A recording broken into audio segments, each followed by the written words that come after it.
It is considered a holy site in Judaism and Christianity, with thousands making the annual pilgrimage to the River Jordan.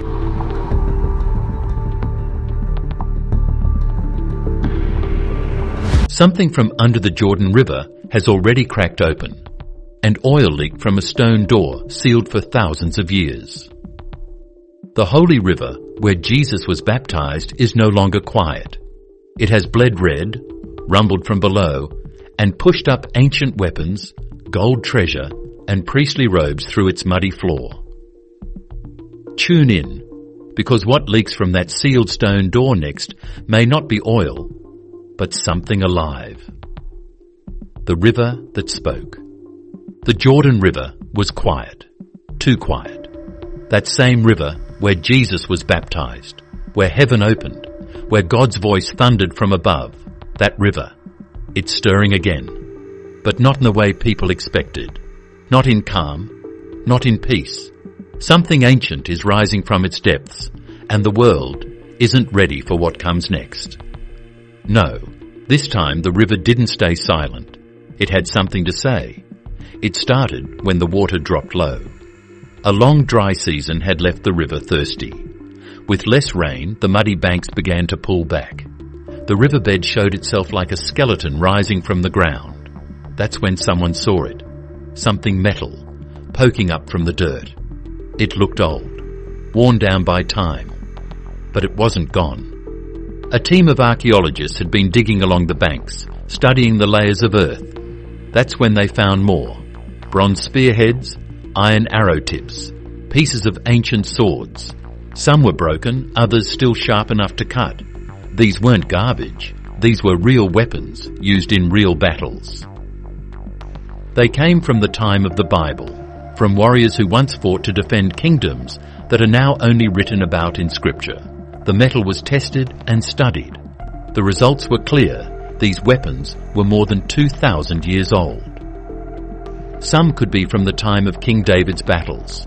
Others might have belonged to rebels who followed Judas Maccabeus when he rose up against the empire. The age of the weapons alone was enough to stop people in their tracks. But the discovery raised a hard question. Why here? Why now? This river is known for peace, not war. It's where Jesus walked, where John baptized. People come here to pray, to heal, to be made new, not to think about death and battles. So what were ancient weapons doing buried in such a holy place? Some experts believe that maybe a battle had happened right here, one that history forgot. Armies might have clashed by the river, and when the fight was over, the water swallowed what was left behind. But others had a different idea. They believed the weapons were placed there on purpose, not by accident, not by war, but as a gift to God, a sign of surrender, a way of laying everything down before Him, a way to say, we trust you more than swords. In the old days, rivers meant more than just water. They were sacred, a meeting place between earth and heaven, a place to speak to God, and the Jordan River was the most sacred of all. Some rabbis said warriors may have left their weapons here before going into battle. They weren't counting on swords. They were counting on God. They placed their trust in heaven, not in sharp steel. That thought made many stop and think. It made others pray. Because the Jordan has always been more than just a river. It's a symbol, a sign. It always has been. And now maybe it was speaking again. But that wasn't the end. Only a few days after the weapons were found, something else appeared. This time, it wasn't metal. It wasn't rusted. It sparkled. Deep in the mud, hidden for hundreds of years, the team found treasure. A small pile of coins, rings, and necklaces. Some silver, some gold. All of it ancient. One coin had the face of a Roman emperor. Another had a menorah, the 7-branch candle from the Jewish temple. Other designs showed doves, olive branches, and Hebrew words carved deep into the metal. Words that gave praise to God. Some of the items came from Rome, others came from Israel. Two nations that once stood on opposite sides of history, but now their treasures had been found lying together. Why? Some believed the treasure was from the temple. Maybe priests had hidden it during a time of war, trying to keep it safe from Roman soldiers. Others thought it might have belonged to a family on the run, someone fleeing danger, trying to protect what little they had. But no matter the reason, the same question came back again. Why here? Why next to the weapons? Why now? Some thought maybe it wasn't about treasure at all. Maybe it was a message, a reminder, a picture of a moment when faith was tested, when danger was near and people had to decide what mattered most. Not wealth, not weapons, but trust in God. Even then, the river was not finished. As soon as the treasure was pulled from the earth, something strange happened. A sound began, low and deep, a croaking. Frogs, not just one or two, hundreds, maybe thousands. They came all at once, filling one thick patch of the riverbank. It felt like something from an old Bible story, a plague.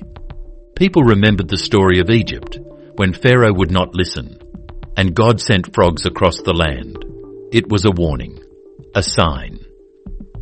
And now frogs were here again. Scientists tried to explain it. Maybe it was a rare breeding season. Maybe the water or weather pulled them in. But nothing really fit. The frogs came fast. They stayed for several days. Then, just as quickly, they were gone. But they left something behind. A question. Was this just nature, or was it something more? People started visiting the river again. Some stood still, others fell to their knees. Many prayed. All of them wondered the same thing. Was this a sign from heaven? Was it a warning? A reminder to listen? A call to wake up? And still, the river whispered. Under more mud, under pieces of broken stone, something else was waiting. A floor, not an ordinary one, a mosaic, bright, beautiful, covered in tiny, colourful tiles. It had once been part of a church that time had forgotten. But the floor still shined like it had been made yesterday. In the centre of the mosaic was a cross. Around it were fish, doves, angels, and words in Greek. The words praised Jesus as the light of the world, the living water. Nearby stood a stone basin. It was for baptism. Still whole, still strong. It was where believers once stood, ready to be washed clean. This church wasn't just a building, it was a message, a reminder, a place where early followers of Jesus gathered. They sang, they prayed, they remembered his name. Some were likely baptized in the same water he once stepped into. Fish swam near the broken floor, not just any fish, catfish, tilapia, the same kind called St. Peter's fish, the same kind from the Bible, the same kind Peter caught when Jesus told him to look in its mouth and found a coin, a small miracle, but it meant something big. It reminded people that God still provides, that he still sees us, that even when life is dry and hard, he is still working behind the scenes. That's when something changed. People began to pause. They stopped speaking. Some just stared. Others dropped to their knees. Many bowed their heads in silence. It wasn't just the river that had changed. Something inside them had too, because the Jordan was still speaking, not with a voice, but with signs. It had brought back weapons from a forgotten war, coins that once sat in a holy temple, frogs that echoed an ancient plague, fish that pointed to a gospel miracle, and a church hidden for centuries beneath the earth. And now all of it had come to the surface, as if the river itself was trying to say something, something big, holy, and urgent. But the river wasn't done. The water had one more shock to give. The blood in the water.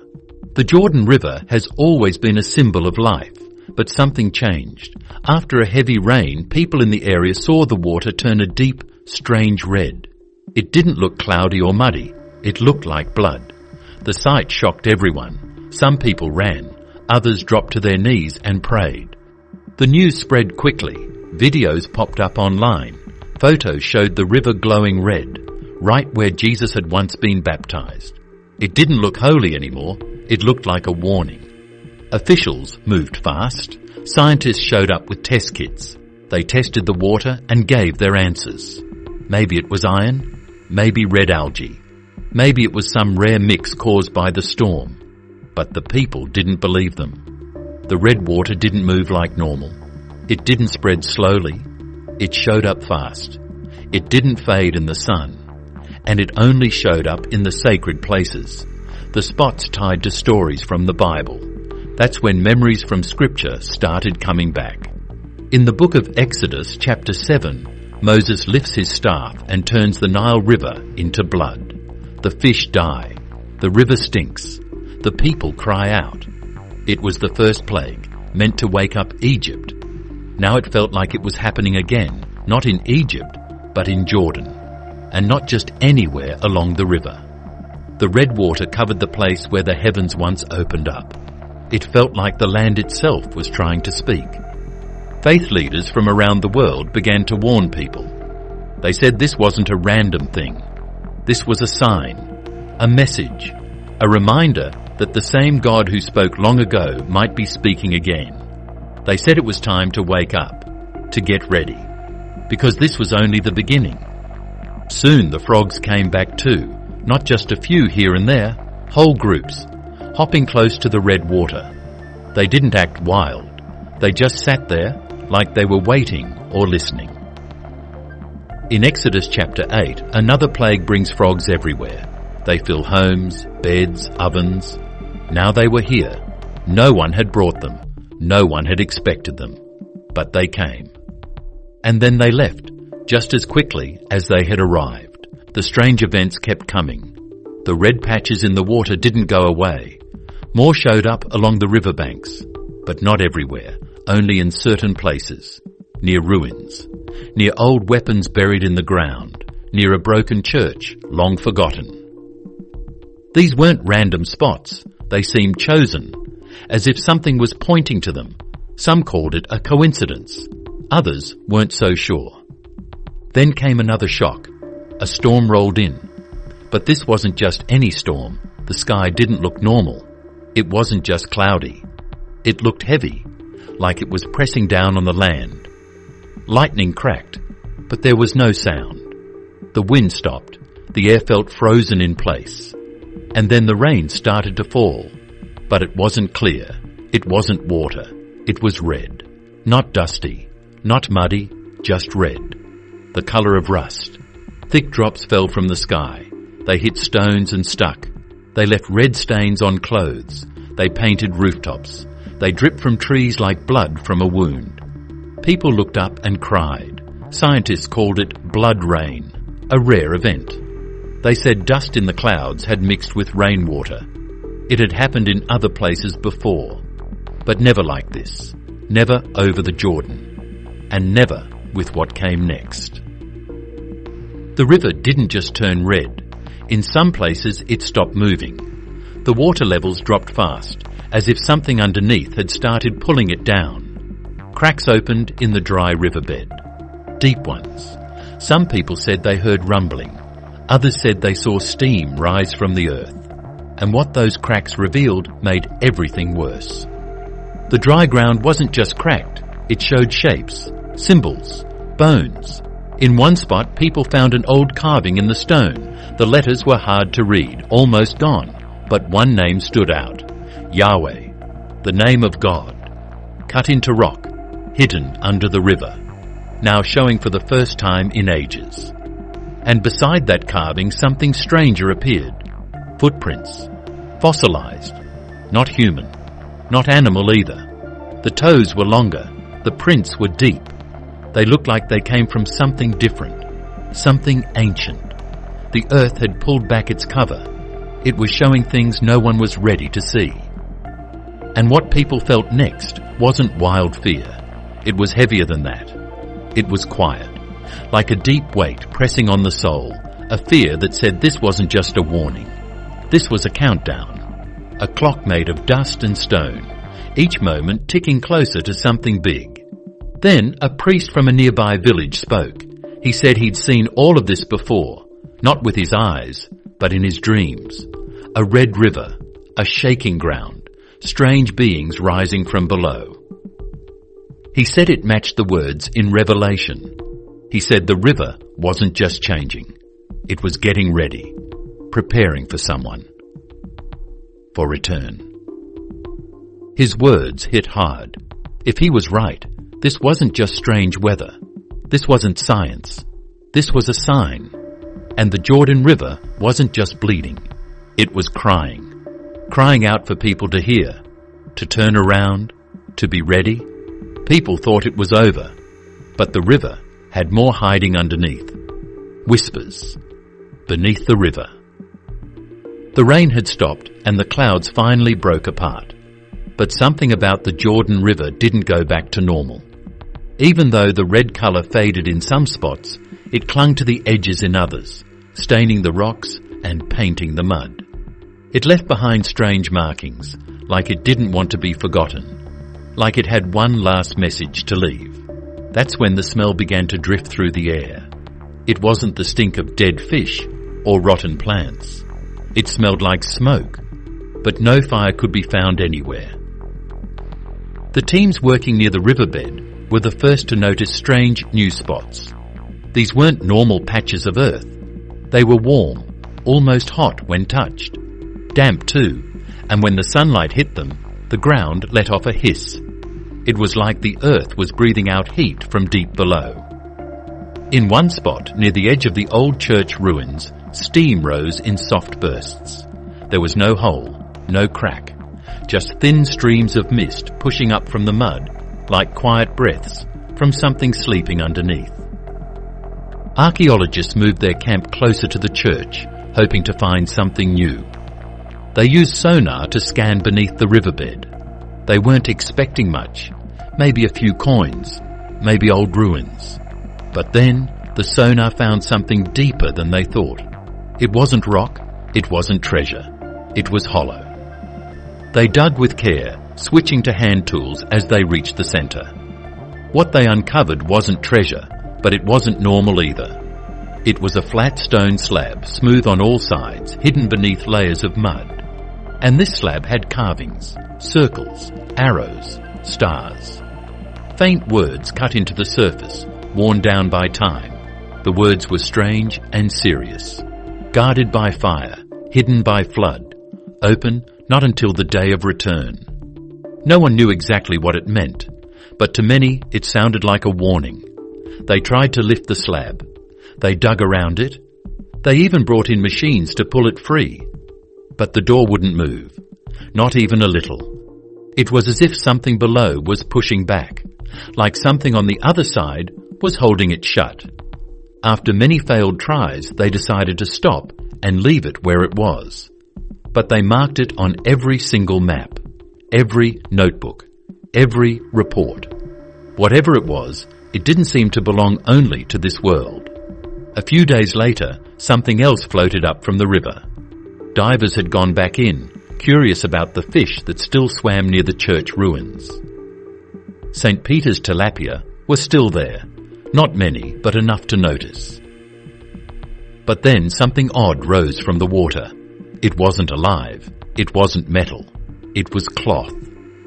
A strip of dark brown fabric floated up from a crack in the riverbed. Torn and soaked, it looked useless, until they saw the threads.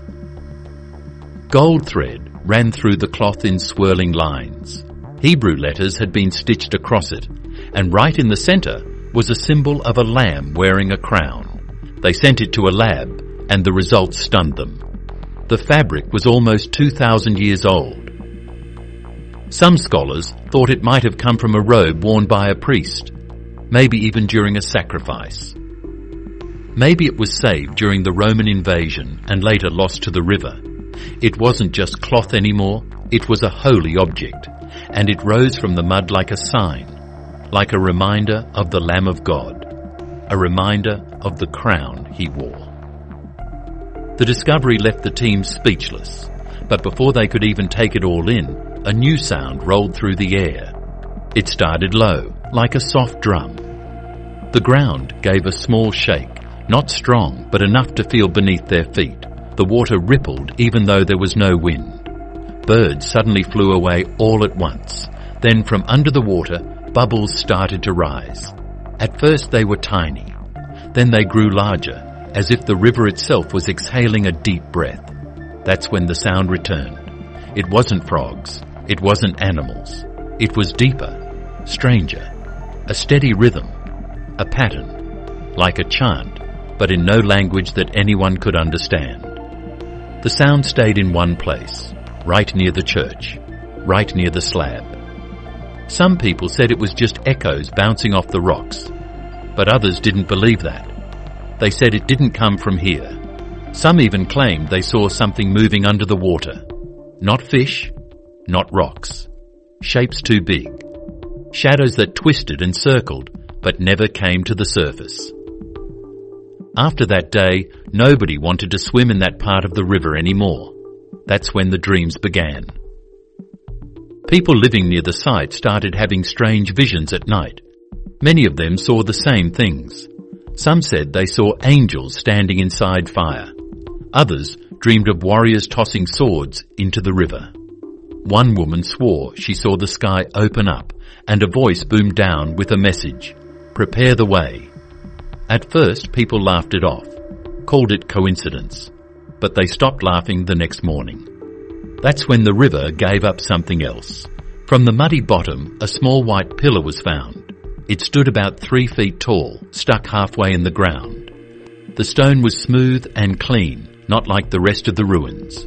What caught everyone's attention was the picture burned into the surface. Not painted, not scratched. Burned. It showed a man standing in the water with his arms raised. Water reached his knees, and above him a dove flew in the air. Around the dove were beams of light cut into the stone, like sunlight breaking through clouds. It looked like Jesus. It looked like his baptism, and it stood right there, where the pillar had rested in silence. Experts had no idea where it came from. They couldn't match it to any known artwork. It didn't look Roman. It didn't match local styles. Some said it looked older than anything they'd seen. Others said it looked new, too new, like it had been waiting just beneath the surface, ready to be found. Still, the river didn't go back to normal. Some parts still ran red. The ground near the church still gave off heat. The fish kept circling the ruins like they were guarding something. And the sounds from under the water never stopped. More people came. They came from far away. Pilgrims with candles, tourists with cameras, reporters with questions. Some came to see. Some came to pray. Others came to give warnings. Because what they saw were signs. Strange ones. Weapons found near a place of peace. Treasures resting close to a stone that showed a baptism. Frogs filling the shallows. Water that stayed red. A door that could not be opened. A pillar showing the Messiah himself. And through it all, one truth began to rise. Something had awakened. They thought nothing else could happen. Then the ground broke open. When the earth opened. The warnings didn't stop. Instead, they got louder. Even though the water stayed low and the ground stayed hot, more and more people kept coming to the riverbank. Some came with cameras, trying to catch something on film. Others carried crosses, whispering prayers as they stood. A few people just stared at the water, like they were waiting for something to rise up from the deep. Then, early one morning, the earth answered. The sun had barely climbed into the sky, and the air hung thick and heavy. A group of researchers was setting up their gear near the old church ruins when the ground started to tremble again. But this time, it was stronger. A deep rumble rolled under their feet, not like thunder and not like a truck passing by. It felt different, like something much older was waking up. The cracking sound came next. Stone split apart with a sharp, loud noise. One of the ancient riverbed walls, close to the mosaic church, gave way. It didn't just crumble, it opened. A piece of the wall slid down into darkness, like an invisible hand had sliced it clean. Deep inside the crack, there was a faint glow. It wasn't fire exactly, but a soft orange-red light, like old coals hidden under ashes. The team jumped back and quickly called for emergency crews. By the time help arrived, the glow was gone. But the crack remained, 6 feet wide, 10 feet long, and so deep no one could see the bottom. From the crack came a smell that nobody expected. It wasn't sulphur or gas. It was the smell of burned incense, like something from an ancient temple. They lowered a camera on a wire to see what was hidden below. What they found was shocking. The rock walls inside the crack were covered in carvings, lines of Hebrew writing, star shapes and branches. And once again, the name of God was etched into the stone. Yahweh. Beside it, there was one more word. Awaken. Nobody knew who had carved it, and nobody knew how long it had been hidden down there. But everyone could feel it. It was time to start paying attention. That same night, a strange thunderstorm rolled in. It didn't behave like a normal storm. The wind didn't blow in all directions like it should have. It moved only one way, straight down the river, as if it was chasing something unseen. The lightning wasn't white either. It was electric blue, and every bolt struck the same spot, right in the water just downstream from the ancient church. That's when the river changed again. Steam started shooting up into the air. Not just mist, thick, boiling steam. Huge columns of heat burst from the river's surface, like geysers. The water boiled in patches, but nobody could explain it. There were no signs of volcanic activity. No heat vents, no earthquake fault lines. It was just sudden, unexplained heat, rising out of nowhere. Some people tried to call it science. Others called it a sign from heaven. One pastor said it was a cleansing, a warning before the next big event. He said the river was being made pure again, not just from dirt, but from the blood-red stain that had marked it. That same night, villagers nearby heard loud banging sounds from deep underground. Some said it felt like giant footsteps.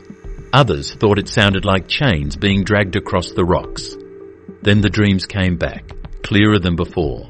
Dozens of people across nearby towns claimed they had the same vision. A man dressed in white, standing tall on the water, with the sky cracked wide open behind him. A loud voice shouted from above, "The hour is near." After that, the headlines around the world changed. No more quiet stories tucked into small newspapers. The whole world started to pay attention. People spoke about Jordan's Red River, the glowing crack, the ancient weapons, the cloth worn by priests, the rain that looked like blood, the frogs, and the strange dreams. It was no longer just about archaeology or history. It had become something else, something holy, or maybe something terrifying, or maybe both. Governments tried to calm the panic. They said the water was safe. They said the red colour was natural. But people didn't believe them because the signs kept coming, and it felt like something bigger was just beginning. 2 days later, a hiker walking a path near the river found something else. Another stone half buried in the mud, shaped like a cone. When they dug it out, they realized it was a bell. But not just any bell, a temple bell, like the ones that once hung near the holiest places in ancient Jerusalem. They rang it once, and the sound it made was pure, high, and strange. The sound carried for miles across the land. Animals fell silent. The river stopped rippling. Birds lifted from the trees in one sudden wave. It was like the sound reached into the air, into the river, into the ground, and even into time itself. The archaeologists decided not to ring it again. After that, prayers got louder. Pastors led baptisms by the dozen. Tourists lined up along the river's edge. And still, the St. Peter's fish swam in slow circles around the cracked church floor. That night, something else happened. The stone door, the one found under the mud weeks before, began to sweat. But it wasn't water. It was oil. Clear, golden oil started to seep from the edges of the slab. No one dared to touch it. No one wiped it away. They just stood there, and watched, because whatever was hidden inside that stone wasn't ready to come out yet. But it was close. The Jordan River had kept its secrets locked away for thousands of years. Now, one by one, they were coming out into the light, and the message was clear to anyone who was paying attention. This wasn't about science. This wasn't about treasure. This was about heaven, calling out to the world. The river had shown many signs, but one more was still coming. The final sign. The Jordan River had fallen quiet, not just in sound, but in presence. The red hue that once flowed in patches had faded. The frogs, the glowing cracks, the bubbling waters, all of it had gone still. But there was no peace in the silence. It felt like the pause before a storm, a hush before something great. Everyone watching the river knew it. The world wasn't breathing easy. It was holding its breath. The oil that had seeped from the sealed stone door finally stopped. For 3 days it had trickled from the edges, golden and strange. On the 4th day, the door remained sealed, but something changed. A narrow crack appeared in the riverbed. It wasn't a large break. It didn't split the land wide open, but it was straight, clean, and unnatural. It began right at the base of the stone slab and extended toward the ruins of the ancient church. It didn't look random. It looked like a mark, a line drawn with purpose. People noticed. They gathered. Hundreds at first, then thousands. Some came out of curiosity.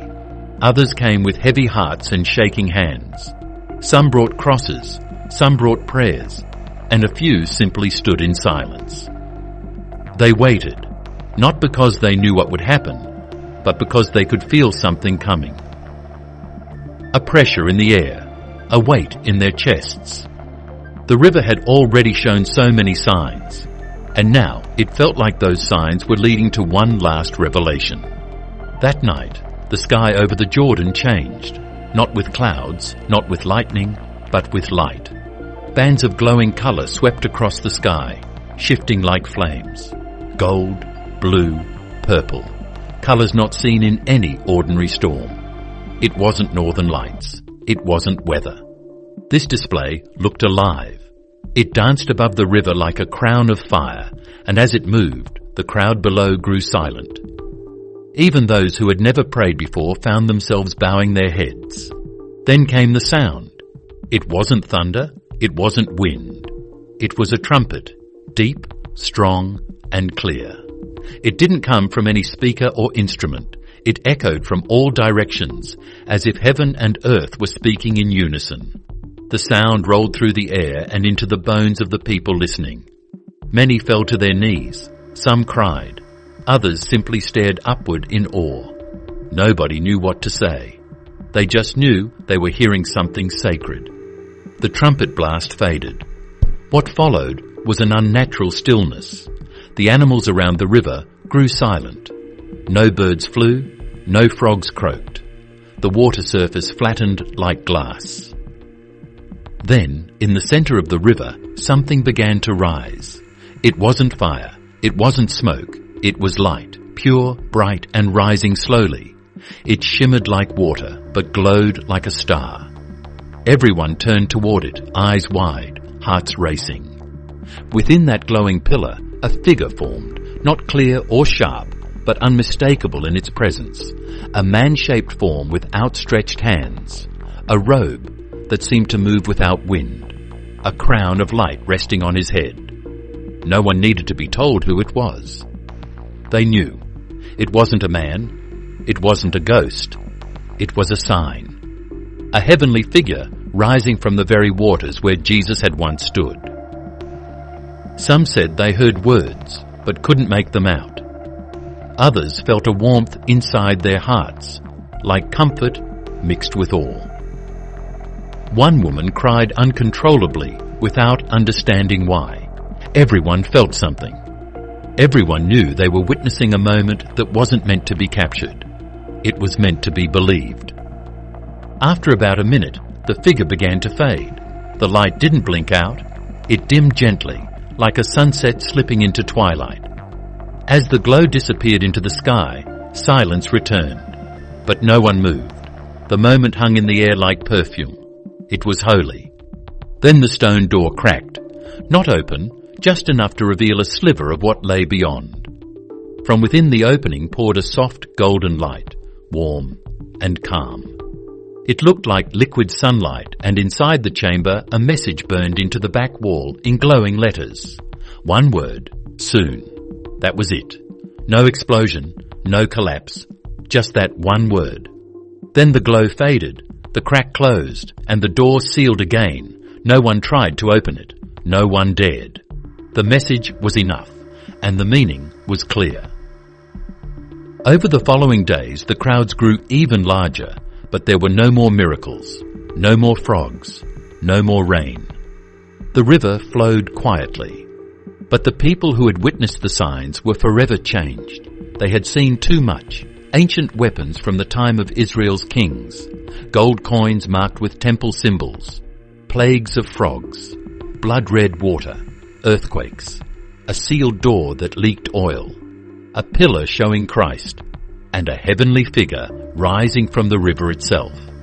It was no longer about archaeology. It was no longer about history. This was prophecy. And the people knew it. Across the world, believers began preparing. Prayer meetings surged. Churches overflowed. Pastors preached about repentance and return. The signs weren't just from the Bible anymore. They were on the news, in the sky, in the rivers, in the stones beneath our feet. The sacred and the natural had collided. And everyone was asking the same question. Was this the beginning of the end? Faith leaders from every denomination stepped forward. Many said yes. Others urged caution. But all agreed. The signs had meaning. They were not accidents. They were messages. Heaven was calling. And the answer was up to us. The Jordan River, the same river where God once spoke from the clouds, had spoken again. Not with words, but with light, with sound, with signs that pointed to something greater. This wasn't a story about rivers and relics. It was about God's return. The world had been sleeping. But now the Jordan had stirred the hearts of millions. The call was clear. It wasn't time for fear. It was time for faith. The signs weren't sent to scare. They were sent to prepare. The figure in the light had not said a word, but he didn't need to, because heaven had already spoken. And the message was this: be ready. Before you go, think about this. Was the person in the light really from heaven or something else? Like the video, leave a comment and hit subscribe for more.